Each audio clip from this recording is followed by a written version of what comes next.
यहाँ पर पार्ट 2 शुरू कर रहा हूँ मैं, creating an inclusive school. Unit 1 अभी पढ़ा रहा हूँ। वैसे तो मैंने यूनिट 4 ली थी आप लोगों को पढ़ाने के लिए, लेकिन फिर मुझे लगा कि डायरेक्ट मैं 4 पढ़ूँगा, कहीं मुझे ही समझना है, क्योंकि मैंने पहले पढ़ाई कर नहीं रखी थी, तो मैंने अभी पढ़ाई शुरू करी है, तो इसीलिए आपको यूनिट 1 से ही पढ़ा रहा हूँ। और धीरे धीरे वीडियोज़ आपके पास आ जाएंगे, जितने भी हैं मैं जितना पढ़ सकूँगा। अब एक्सेप्शनल चिल्ड्रन की कुछ कैरेक्टरिस्टिक्स भी हैं। अब वो कैरेक्टरिस्टिक्स अगर आप ज़रा सा दिमाग लगाओगे, जो जो चीज़ें हमने ये पढ़ी हैं ना, वही कैरेक्टरिस्टिक्स है, कोई नई चीज़ नहीं आ रही, ठीक है। कोई नई चीज़ इसके अंदर नहीं आएगी, तो सिर्फ वही चीज़ें जो ये इसी को बस दूसरे शब्दों में लिखने की, एक साथ कंपाइल करके लिखने वाली बात है, ठीक है। फिर उसके क्लासिफिकेशन, हाँ क्लासिफिकेशन के अंदर ये आ सकता है कि बहुत सारी, जैसे कि इंटेलेक्चुअल डेविएंस यानी कि एक एवरेज बच्चे की आईक्यू मान लो 90 या 100 आती है, उससे ऊपर भी हो सकता है और उससे कम आईक्यू वाला भी हो सकता है। जैसे मेंटल रिटार्डेशन मैंने आपको बोला था 70 आईक्यू से कम होता है, तो इसका मतलब वो इस दुनिया में सर्वाइव करने लायक बच्चा नहीं है। अपने आप छोड़ दोगे उसे तो वो सर्वाइव नहीं कर पाएगा, वो मैथ्स नहीं कर पाएगा, पैसे दे के वापस नहीं ले पाएगा, गिन नहीं पाएगा, वो अपनी लाइफ को, वो कहीं जाएगा तो खो जाएगा, वापस घर नहीं लौट सकता। उसे पूछोगे घर कहाँ है तो बता नहीं सकता। तो इस तरीके के जो बच्चे होते हैं जिनकी 70 आईक्यू से कम होती है, वो उसमें आते हैं। और एक होते हैं गिफ्टेड और क्रिएटिविटी वाले बच्चे होते हैं जिनकी आईक्यू 110 से ऊपर आती है। Most of you are close to this और अबव दिस, ठीक है। मैंने शायद पहले भी बताया कि मेरा 132 या इससे भी, इनफैक्ट एक बार लिया था इससे ज़्यादा आया था, एक बार आया था तो 132 आया था, तो मैं टॉप 2% पॉपुलेशन में आता हूँ। तो अपनी अपनी वो है एबिलिटी, कैपेबिलिटीज़ होती हैं। फिर सेंसरी डेविएंस की बात करते हैं, विजुअल इम्पेयरमेंट या hearing impairment. Visual impairment India के अंदर डेफिनेशन ये कहती है 40% डिसेबिलिटी होनी चाहिए, तभी आपको कोई कोटा वोटा मिलेगा। और यही हियरिंग इम्पेयरमेंट के लिए भी हमारे इंडिया में लागू होती है। अब उसकी डेफिनेशन ये कहती है कि अगर आपकी एक आंख से पूरा तरीके से नहीं दिखता और दूसरी आंख से पूरी तरह से दिखता है, तो भी आप विजुअली इम्पेयरमेंट नहीं माने जाओगे, विजुअली इम्पेयर्ड नहीं माने जाओगे। अब विजुअली इम्पेयर्ड सिर्फ उसी कंडीशन में माने जाओगे जब आपकी दोनों आंखें बहुत वीक हैं, ठीक है। इसे सेमी ब्लाइंडनेस की कंडीशन बोल सकते हैं। हियरिंग इम्पेयर्ड के लिए भी लिखा हुआ है, और ये भी लिखा हुआ है कि लगभग 0.11% बच्चे ही स्कूल गोइंग चिल्ड्रन है, उन्हीं को ये, मतलब बहुत कम होती है ये भगवान की कृपा से, लेकिन फिर भी ये एग्जिस्ट तो करती हैं ये सब प्रॉब्लम्स, ठीक है। फिर इसके बाद आता है ये मोटर डेविएंस, यानी मोटर डेविएंस के अंदर क्या क्या दिखा रहे हैं। ये क्रिपल्ड है, ऑर्थोपेडिकली हैंडीकैप्ड है, चल फिर नहीं सकता, ये स्पीच इम्पेयर्ड है, डिफेक्टिवनेस इन लिम्स है। एपिलेप्टिक्स वो होते हैं जिनको मिर्गी के दौरे पड़ते हैं, वो भी मोटर डेविएंस के अंदर, क्योंकि वो बेचारे बड़े लाचार लोग होते हैं, कहीं भी गिर सकते हैं, उनको कहीं दौरा पड़ जाए, कार नहीं चला सकते, कुछ ड्राइव नहीं कर सकते, इनफैक्ट कहीं चल के नहीं जा सकते, सीढ़ी पे दौरा पड़ जाए तो वहीं सर फूट जाए, गिर जाए, मतलब उनके साथ बड़ी दिक्कत है। उनको भी डिसेबिलिटी की कैटेगरी में ही डाला जाता है। Orthopaedic impairment, personality deviance. Orthopaedic impairment के बारे में कोई एक्सप्लेन नहीं कर रहा, ये आप सब जानते हो। हाथ पैर जिनके कोई ठीक काम नहीं करें या ख़राब हों या कट गए हों या ऐसी, उससे रिलेटेड है। ऑर्थोपेडिक का मतलब होता है हड्डियों से रिलेटेड, हाथ पैर इन सब से रिलेटेड।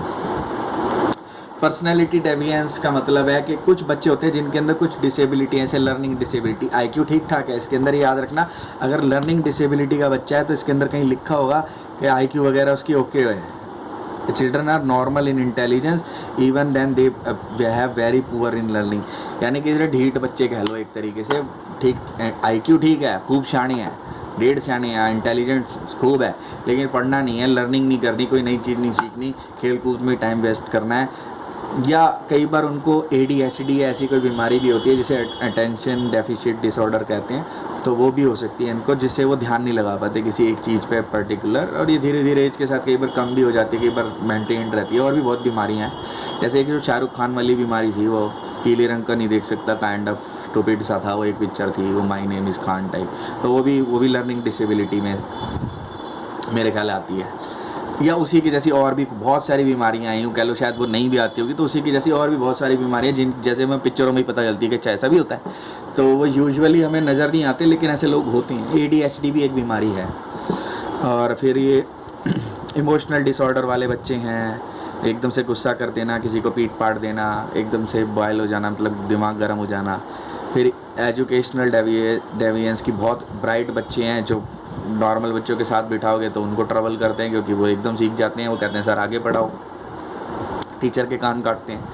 और एजुकेशनली बैकवर्ड बच्चे हैं, तो एजुकेशनली बैकवर्ड बच्चों को थोड़ा सा पढ़ाने के लिए ज़्यादा मोटिवेशन की ज़रूरत पड़ती है, ठीक है। कम्युनिकेशन डिसऑर्डर वाले बच्चे हैं जो ठीक से बोल नहीं पाते, बता नहीं पाते, एक्सप्रेस नहीं कर पाते। सोशल डेविएंस है, सोशल डेविएंस के अंदर एक अभी देखेंगे मैल एडजस्टेड चिल्ड्रन है,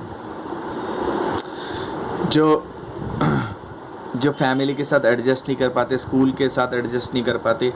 ये वो बच्चे हैं कि जिनको एडजस्टमेंट प्रॉब्लम्स हैं, वैसे कोई दिक्कत नहीं है लेकिन ये एडजस्टमेंट की प्रॉब्लम है इन बच्चों के साथ। और ये डिप्राइव्ड चिल्ड्रन है, बहुत से बच्चे जो डिप्राइव्ड हैं, जैसे कि सोशली डिप्राइव्ड बच्चे हैं। अगर मान लो एक बच्चा है, हम लोग तो भगवान की कृपा से ठीक ठाक हैं, कोई बच्चा है जिसके घर के अंदर बहुत गरीबी है, तो वो बेचारा पढ़ेगा कहाँ से, उसको तो खाने के ही लाले पड़े हैं। सबसे पहले जो रोटी कपड़ा और मकान, ये चीज़ें पूरी होनी चाहिए, तब वो पढ़ने लिखने की तरफ जाएगा ना। फिर ये जुवेनाइल डेलिक्वेंट, ये सीधे तौर पे जुवेनाइल, ये शब्द जो है इसका जुवेनाइल माने बच्चे, डेलिक्वेंट का मतलब होता है अपराधी हैं। छोटे बच्चे भी अपराध करते हैं और क्रिमिनल माइंड के बच्चे पैदा होते हैं। आपको एक बात बता देते हैं कि अगर आपकी ज़िंदगी में शायद आपके साथ किसी ने, जो सबसे बड़ा जो आपका दुश्मन है, अगर मैं आपको गन लेके कहूँ ना, कि गन दे के कहूँ कि कोई नहीं देख रहा, ले मार दे इसको, तब भी आप वो गन नहीं चला पाओगे। अभी कभी ठंडे दिमाग से सोचना। तो जो लोग ये गन चलाते हैं, दूसरे के साथ अपराध करते हैं, किसी के चक्कू मार देते हैं या कुछ ऐसा काम करते हैं ना, वो लोग, उनके दिमाग में ना अगर उनका MRI भी करा जाए ना, तो पता चलता है कि इनके दिमाग में ना एक हिस्सा बढ़ा हुआ है, एक हिस्सा घटा हुआ है। मतलब उनको एक दिमागी प्रॉब्लम होती है उन लोगों को।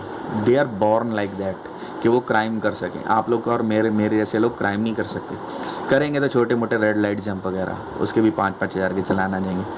तो ऐसे भी लोग हैं जो क्राइम करते हैं और दे एग्जिस्ट, और उनको मज़ा आता है लोगों को तड़पाने में, मारने में, खून देखने में। तो इसी तरीके के बच्चे भी होते हैं, क्योंकि जाहिर सी बात है वो बच्चे होते हैं पहले, फिर बड़े होते हैं, तो उनको जुवेनाइल डेलिक्वेंट के अंदर डाला हुआ है। ट्रॉमेटिक ब्रेन इंजरी, कोई सर में चोट लग जाए, खुदा ना करे किसी के साथ ऐसा हो, तो कई बार बच्चों के कुछ अपंगता भी आ जाती है। मल्टीपल डेविएंस यानी बहुत सारी प्रॉब्लम्स जो ये हमने पढ़ी हैं, इनमें से कोई एक या एक से ज़्यादा, ठीक है। तो फिर डिग्री ऑफ एक्सेप्शनलिटी और इंटेंसिटी ऑफ एक्सेप्शनलिटी के हिसाब से क्वालिफिकेशन की बात कर रही है। देखो ऑब्वियस सी बात है, ये सारी एक्सेप्शनलिटी जो हमने पढ़ी हैं, ये कम और ज़्यादा भी हो सकती हैं। कोई बच्चा माइल्डली रिटार्ड हो सकता है, कोई बच्चा मॉडरेटली रिटार्ड हो सकता है, कोई सीवियरली रिटार्ड हो सकता है, कोई प्रोफाउंडली हैंडीकैप हो सकता है या गिफ्टेड हो सकता है। यानी कि कोई बच्चा ऐसा है जिसकी एक उंगली कटी हुई है, ये वाली, लिखने के लिए इन 2 उंगली का इस्तेमाल करता है, ठीक है। कोई ऐसा सब कुछ ठीक है, उसके हाथ में ये 2 ही उंगलियाँ हैं। मेरे को एक स्पेसिफिकली नाम है, उसने DCE से एक इंजीनियरिंग करी है। मैंने एक लड़के को पढ़ाया था, वो आज इंजीनियर है लड़का, और वो भी क्विक में लगा हुआ है। उसके ना दोनों हाथ दोनों ठीक, शुरू में मुझे ठीक लग रहे थे, लेकिन ना उसका एक हाथ ना थोड़ा सा छोटा था और उसके अंदर ना 2-3 उंगली थी बस दूसरे वाले हाथ में। तो अब ऐसे भी बिल्कुल सुंदर लड़का था, देखने में स्मार्ट लगता था, और इंजीनियर बनाया बंदा, ठीक ठाक दिमाग था, पढ़ने में भी अच्छा था। और अगर मैं देखूं तो वो बच्चा ऐसा भी नहीं है कि वो पूरी तरीके से डिसेबल्ड है, और पढ़ने में ठीक ठाक ही है, एवरेज बच्चा है, 70-75% नंबर लाने वाला बच्चा है। उसका कोटा था, उसको आराम से एडमिशन मिल गया, क्योंकि उस इम्पेयर्ड बच्चों का कोटा होता है, और वो इंजीनियरिंग कर ली उसने। तो गवर्नमेंट ऐसा नहीं कि इनके लिए कुछ नहीं करती, लेकिन जो ज़्यादा सीवियरली इम्पेयर्ड बच्चे होते हैं ना, उनको उसका बेनिफिट नहीं मिल पाता। ये बेनिफिट भी कुछ, जैसे अच्छे खाने कमाने वाले घर के अंदर कोई बच्चा ऐसा पैदा हो जाए जो रिटार्ड है और उसको भी डिसेबिलिटी ज़्यादा ना हो, उन्हीं को ज़्यादातर मिल पाता है हमारे देश के अंदर ख़ास तौर पे, क्योंकि हमारे देश अभी डेवलपिंग कंट्री है, कोई डेवलप्ड कंट्री नहीं है। तो यहाँ पे मैं सेकंड पार्ट ख़त्म कर रहा हूँ। मैं पार्ट्स में इसलिए डालना चाहता हूँ क्योंकि अपलोड करने में थोड़ी आसानी होती है यूट्यूब पे। फिर इसके बाद हम कंटिन्यू करते रहेंगे।